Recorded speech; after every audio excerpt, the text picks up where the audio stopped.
आज हम Chanakya coaching channel के माध्यम से क्लास 12 फिजिक्स का चैप्टर फर्स्ट का बचा हुआ पार्ट इलेक्ट्रिक फील्ड लाइंस करते हैं। इलेक्ट्रिक फील्ड लाइंस क्या है?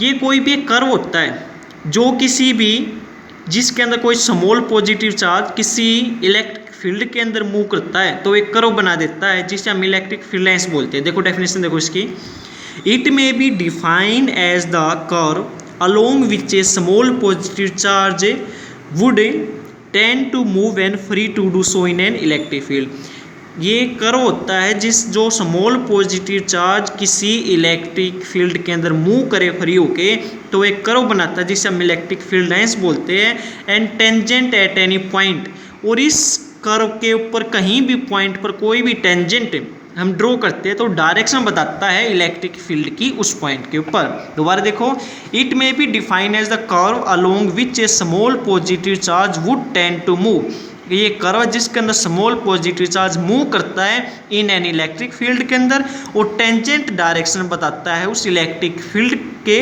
पॉइंट के ऊपर। प्रॉपर्टीज इलेक्ट्रिक फील्ड लाइंस की, first property, lines are continuously smooth curve without any break. Lines हमेशा कंटिन्यूसली स्मूथ कर्व बनाएगी, कभी बीच से टूटी हुई नहीं होगी, यानी बीच में गैप होगा लाइंस के। Second point, start at positive charge, ये पॉजिटिव चार्ज से स्टार्ट होगी और एंड करेगी नेगेटिव चार्ज पे। थर्ड पॉइंट, टेंजेंट क्या देगा? डायरेक्शन देगा इलेक्ट्रिक फील्ड्स की। And fourth point, no two lines of force cross each other, कभी भी दो लाइन ऑफ फोर्स आपस में क्रॉस नहीं करेगी। क्यों नहीं करेंगी? If they cross each other, यदि आपस में क्रॉस कर जाती है तो वहाँ पे दो टेंजेंट होंगे, दो टेंजेंट यानी दो डायरेक्शन होंगे, जो कि पॉसिबल नहीं हो सकता। फिफ्थ प्रॉपर्टी है, जो लाइन्स है हमेशा परपेंडिकुलर होती है सरफेस ऑफ ए कंडक्टर के अंदर। सिक्स्थ प्रॉपर्टी है, लाइन ऑफ फोर्स कभी भी पास नहीं करती किसी भी कंडक्टर से, क्योंकि इलेक्ट्रिक फील्ड किसी भी कंडक्टर के अंदर जीरो होता है। देखो, पॉजिटिव चार्ज से लाइन जो हमारी आउटसाइड बाहर जा रही है पॉजिटिव चार्ज से निकलेगी, नेगेटिव चार्ज पे एंड अप होगी, नेगेटिव चार्ज के अंदर की तरफ आ रही है। ये हमारी इलेक्ट्रिक फील्ड लाइन्स है, पॉजिटिव नेगेटिव चार्ज के अंदर पॉजिटिव से जा रही है और नेगेटिव से अंदर आ रही है। पॉजिटिव चार्ज की निकालेंगे तो रिपल्सन होगा, पॉजिटिव चार्ज से बाहर जा रही है, दूर दूर हो रही है, और ऐसे नेगेटिव चार्ज से अंदर आ रही है, दूर दूर हो रही है। अगला हमारा एरिया वेक्टर। एरिया वेक्टर क्या होता है? किसी भी प्लेनर के अंदर normal to the plane area vector बोलेंगे। तो इसका हमारा फॉर्मूला है ds बराबर ds डॉट एन कैप। तो एरिया वेक्टर क्या है? प्लेनर एरिया के ऊपर नॉर्मल टू द प्लेन होता है। इलेक्ट्रिक फ्लक्स इंपॉर्टेंट टॉपिक है, ध्यान से देखना। इलेक्ट्रिक फ्लक्स क्या है?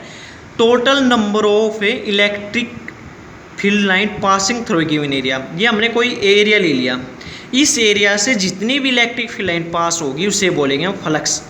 तो हमारा फ्लक्स क्या है? Total number of electric field line passing through a given area.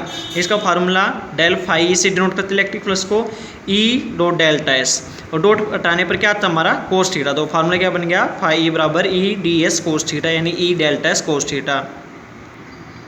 अब देखो गॉस थ्योरम क्या है? गॉस थ्योरम इंपॉर्टेंट टॉपिक है, ध्यान से देखना। इसकी तीन एप्लीकेशन है। गॉस थ्योरम देखो पहले, it gives the relationship between the total flux through a close surface and the net charge enclose in it. Gauss theorem हमें रिलेशन देती है किस किस के बीच में? फ्लक्स के बीच में और चार्ज के बीच में। गॉस थ्योरम से हमें रिलेशन पता चलता है फ्लक्स और चार्ज के बीच में। तो Gauss theorem gives the relation between the total flux through a close surface and the net charge enclose in it. तो ये हमें रिलेशन बताती है फ्लक्स और चार्ज के बीच में। हमारा रिलेशन कौन बताती है? गॉस थ्योरम बताती है। हमारा किस किस के बीच में रिलेशन बताती है गॉस थ्योरम? फ्लक्स से, टोटल फ्लक्स से, एंड द नेट चार्ज, और नेट चार्ज के बीच में। तो इस स्टेज है टोटल फ्लक्स, ये कहते हैं कि जो टोटल फ्लक्स होगा किसी भी क्लोज सरफेस का वो हमेशा 1/ε0 टाइम्स होगा उसके चार्ज के। यानी क्या होगा? जो हमारा टोटल फ्लक्स होगा वो क्या होगा? हमेशा 1/ε0 टाइम्स होगा चार्ज के, यानी टोटल फ्लक्स फाई क्या होगा? 1/ε0 टाइम्स ऑफ चार्ज।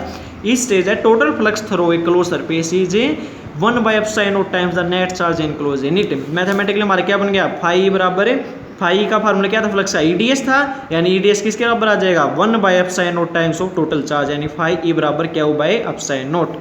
अब हम इसका प्रूफ निकालेंगे। हमें पता फाई बराबर क्या होता है? ईडीएस होता है, हमें इलेक्ट्रिक फील्ड का फार्मूला पता ही है। इलेक्ट्रिक फील्ड का फार्मूला क्या होता था, पहले हमने देखा था electric field 1/4πε0 Q by R square होता है, और फोर्स क्या होता है हमारा 1/4πε0 Q naught by R square होता है। और इलेक्ट्रिक फील्ड क्या थी हमारी, फोर्स पर यूनिट चार्ज था। तो इलेक्ट्रिक फील्ड से हमारे क्या उसे क्या कट के क्या बन गया था formula 1/4πε0 Q by R square. और एरिया का फार्मूला क्या होता है, किसी भी स्फीयर का 4πr स्क्वायर होता है। तो वैल्यू पुट कर देंगे, फाई ई की वैल्यू क्या पुट कर दी हमने 1/4πε0 क्यू बाई आर स्क्वायर, और एरिया की क्या पुट कर दी 4πr स्क्वायर। तो 4πr स्क्वायर से कट के हमारे क्या बचे क्या बाई अपसाइन नोट। तो हमारा प्रूव हो गया है कि गॉस थ्योरम ये कहते हैं कि टोटल फ्लक्स से through a enclose surface area is 1/अपसाइन naught times the total net charge.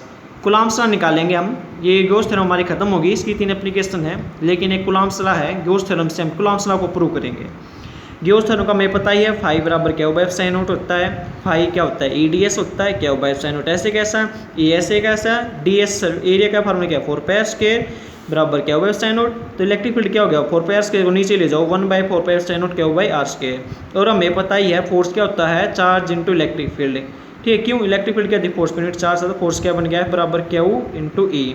तो फोर्स बराबर क्या इंटू ई की वैल्यू पुट कर दो, तो फोर्स हमारे क्या आ गया 1/4π एप्सिलॉन नोट क्या बाई आर स्क्वायर। तो हमारे प्रूव हो गया कूलम्ब्स लॉ गॉस थ्योरम से। गॉस थ्योरम की 3 एप्लीकेशन नेक्स्ट क्लास में करने के बाद हमारे फर्स्ट चैप्टर कंप्लीट हो जाएगा। मेरी वीडियो को लाइक करो, शेयर करो एंड सब्सक्राइब करो, ताकि मैं और आगे वीडियो बनाने के लिए मोटिवेट हो सकूँ।